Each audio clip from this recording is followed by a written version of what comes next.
मैं हैदर ख्वाजा, मेरा ताल्लुक़ कराची यूनिवर्सिटी से। अर्ली एजुकेशन मैंने कराची यूनिवर्सिटी से हासिल की और उसके बाद फिर मैं गया अमेरिका, वहाँ मैंने मास्टर्स और पीएचडी किया। मेरी खुशकिस्मती है कि मैंने एक नोबेल लॉरिएट के साथ काम किया, एफ शेरवुड रोलैंड, जिनका ओजोन लेयर डिप्लीशन पे काफ़ी काम है। और मैं सीनियर रिसर्च साइंटिस्ट हूँ वेट्सवर्थ सेंटर और यूनिवर्सिटी एट ऑल्बनी में एसोसिएट प्रोफेसर। मैं रिसर्च में इन्वॉल्व हूँ, air quality, drinking water quality और उसका हेल्थ इम्पैक्ट गुज़िश्ता 40 साल से।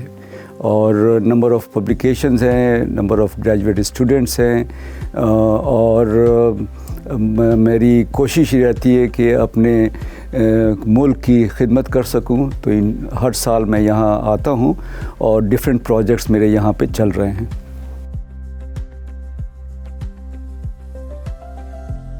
अगर हकीकतन देखा जाए तो मैं बाई चॉइस तो नहीं कह सकता। मेरा मेन इंटरेस्ट आर्मी में जाने का था।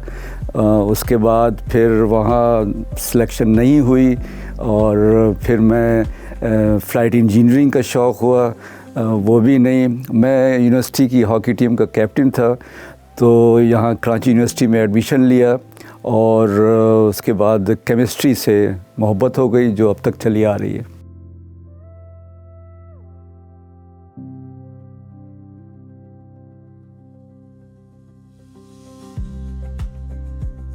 देखें, सबसे ज़्यादा इस वक्त जो मुख्तलिफ़ ममालिक में रिसर्च हो रही है वो पार्टिकल्स पे हो रही है, क्योंकि जो गैसेस पोल्यूटेंट्स हैं वो आम तौर पे वाटर में सॉल्युबल होते हैं और वो जो हमारा अपर एयरवेज़ है वो वहीं डिज़ोल्व हो जाते हैं। लेकिन ये जो पार्टिकल्स हैं इतने छोटे साइज़ के हैं जो कि पेनिट्रेट करते हैं हमारे लंग्स में और वहाँ लंग्स से फिर वो ब्लड में चले जाते हैं। वहाँ ऑक्सीडेटिव स्ट्रेस और इन्फ्लेमेशन होता है और मुख्तलिफ़ अनवाअ इक़साम की बीमारियाँ लाहक होती हैं।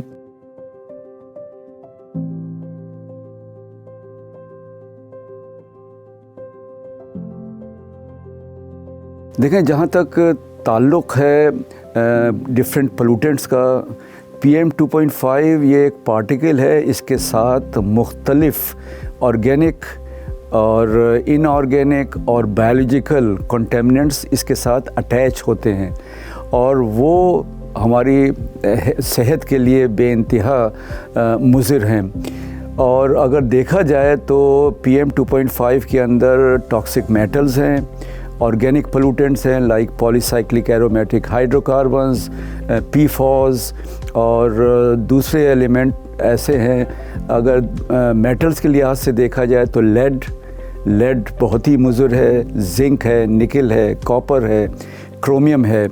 तो ये मेटल्स जो हैं ये कार्सिनोजन हैं, जो कि कैंसर एजेंट्स हैं, जिनका हमें ख़ास तौर पे ख्याल रखना चाहिए।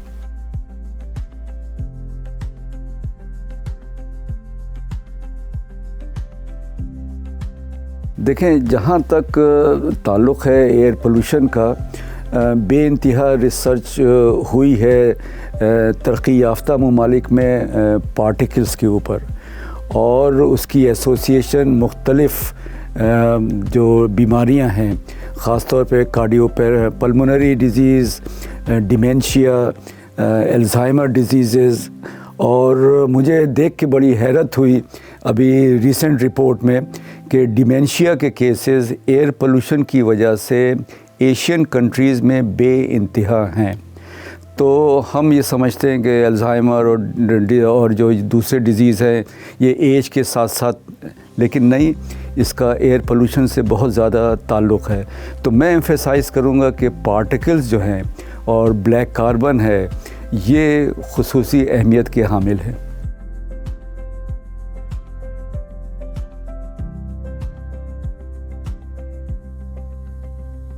देखें, जो रिपोर्ट्स आती हैं उसमें एक एयर पोल्यूशन, जैसे मैंने पहले भी अर्ज़ किया कि 8 मिलियन डेथ होती हैं उसमें 8 मिलियन में हाफ जो है अबाउट 4 मिलियन वो आउटडोर बाहर की एयर पोल्यूशन और उसके हाफ जो है वो इंडोर एयर पोल्यूशन है। इंडोर एयर पोल्यूशन पे ज़्यादा काम नहीं हुआ है अब तक। हम लोग अपना 85 से 90% वक्त गुजारते हैं इंडोर में बेसिक प्रॉब्लम जो है वो ये है कि वॉल्यूम जो है, चाहे वो घर के अंदर आप हैं, कार के अंदर हैं या स्कूल कॉलेजेस में, वॉल्यूम बहुत कम है, जिसकी वजह से जो पोल्यूटेंट्स हैं वो डिस्पर्स नहीं हो रहे और डाइल्यूट नहीं हो रहे हैं। तो इंडोर एयर पोल्यूशन मेरी नज़र में ज़्यादा ख़तरनाक है बनिस्बत आउटडोर एयर पोल्यूशन के। 2-3 चीज़ें हैं। एक तो सोर्सेज ज़्यादा इंटेंस हैं इंडोर एनवायरनमेंट में, हम ज़्यादा वक्त गुजार रहे हैं वहाँ पे, और इसके साथ साथ जो वॉल्यूम है, जगह है जहाँ आप रह रहे हैं इंडोर एनवायरनमेंट में, वो कम है और वहाँ कोई विंड डायरेक्शन भी नहीं है जो कि इन पोल्यूटेंट्स को तेज़ी से एक जगह से दूसरी जगह ले जा सकें। तो इंडोर एयर पोल्यूशन ज़्यादा मुज़िर है बनिस्बत आउटडोर एयर पोल्यूशन के।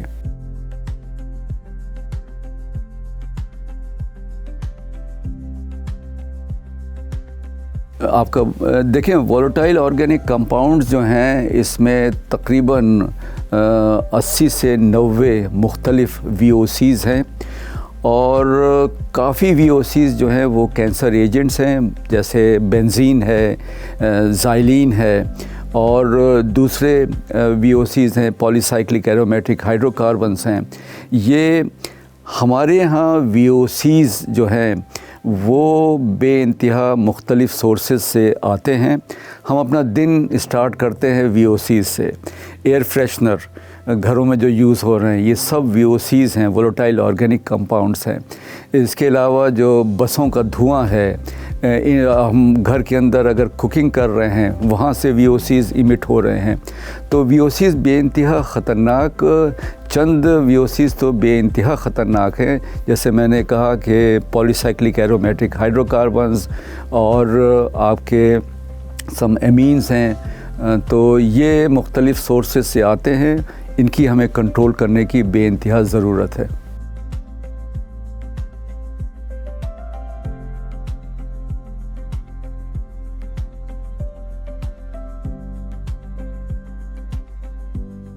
देखें, जहाँ तक पानी की आलूदगी का ताल्लुक़ है, जो तरक्की याफ्ता ममालिक थे उन्होंने काफ़ी काम किया और ख़ास तौर पे सैनिटेशन और वाटर की क्वालिटी के ऊपर। तो इसकी वजह से वो उन्होंने जो इम्प्रूवमेंट किया, जो प्रिवेलेंस ऑफ डिजीज़ेज़ हैं वो मुख्तलिफ़ हैं तरक्की याफ्ता मुल्क में, और वजूहात जो हैं वो 2 हैं। एक तो पानी का इस्तेमाल, अच्छे पानी का इस्तेमाल, और दूसरे सैनिटेशन। जो हमारे यहाँ डेवलपिंग कंट्रीज़ में उनमें मेजर प्रॉब्लम है वाटर की स्कार्सिटी, वाटर की कमी, और उसके साथ साथ वाटर की क्वालिटी। और पाकिस्तान की अगर मैं एग्ज़ाम्पल लूँ तो यहाँ आपका जो ट्रीटमेंट है, वाटर ट्रीटमेंट, उसमें प्रॉब्लम्स हैं। जो पाइप्स हैं, डिस्ट्रीब्यूशन पाइप्स, वो लेड के पाइप्स हैं। Lead is a neurotoxin. और दूसरी जो 2 मेन पोल्यूटेंट्स हैं, एक है नाइट्रेट जो है वो मेरा काफ़ी काम है थर के एरिए में, कराची और दूसरे पाकिस्तान के शहरों का ग्राउंड वाटर की क्वालिटी के लिए। तो मुझे बहुत ही ज़्यादा एलिवेटेड कंसंट्रेशंस मिली हैं कुछ मेटल्स की और नाइट्रेट की, फ्लोराइड की। तो फ्लोराइड से आपका फ्लोरोसिस है, नाइट्रेट से आपके वो जो है कैंसर है। और देखें, जो डिज़ीज़ हैं वो चेंज हो गए हैं। पाकिस्तान और दूसरे ममालिक में वाटर बाउंड डिजीज़ जो हैं वो मोर देन 80% है।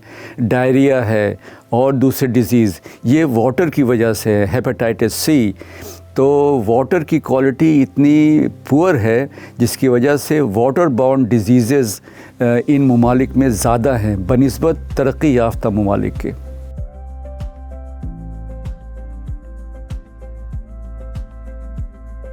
मेरे ख़्याल से इसमें 4 डिफरेंट डिसिप्लिन हैं।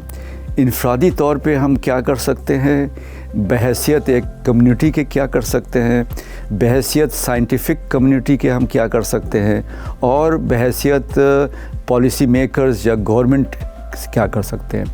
फ़र्ज़ कीजिए कि हम इंडिविजुअल हैं, हमें अपना बिहेवियर चेंज करना होगा, सफाई का ख्याल रखना होगा, हमें चीज़ें जो हैं वो ज़्यादा उसमें यूज़ नहीं करनी होंगी, कार पूलिंग करनी होगी हमें। तो कुछ दरख्त ऐसे हैं जो कि अच्छे दरख्त हैं, जो कि इंडोर एनवायरनमेंट में हम अपने घर को साफ़ रखें, उन दरख्तों को अपने यहाँ लगाएं इंडिविजुअल बेसिस पे।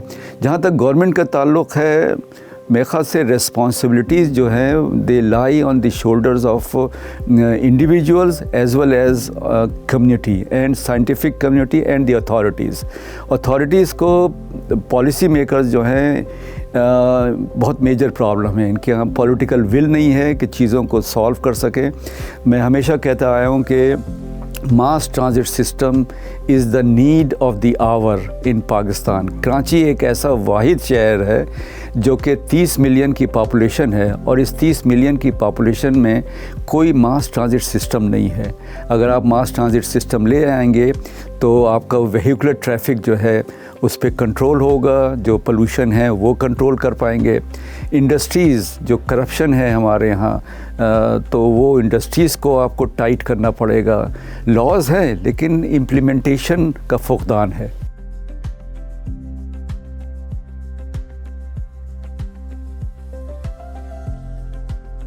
देखें, जहाँ तक इसका ताल्लुक़ है कि पहली क्या चीज़ होनी चाहिए, तो क्योंकि हम सांस लेते हैं तो जो इन्हेलेशन है एयर, उसको हमें ज़्यादा साफ़ करना पड़ेगा बनिस्बत पानी के। पानी जो है मतलब अगर मैं इस लिहाज से देखूं तो ग़िज़ा और पानी और इन्हेलेशन, तो मेरा सबसे पहले टारगेट होगा कि एयर को हम क्लीन एयर करें जो कि हम सांस लेते हैं। जब हम सांस ही नहीं लेंगे अच्छी हवा के साथ, तो वो ज़्यादा मुज़िर है बनिस्बत पानी के।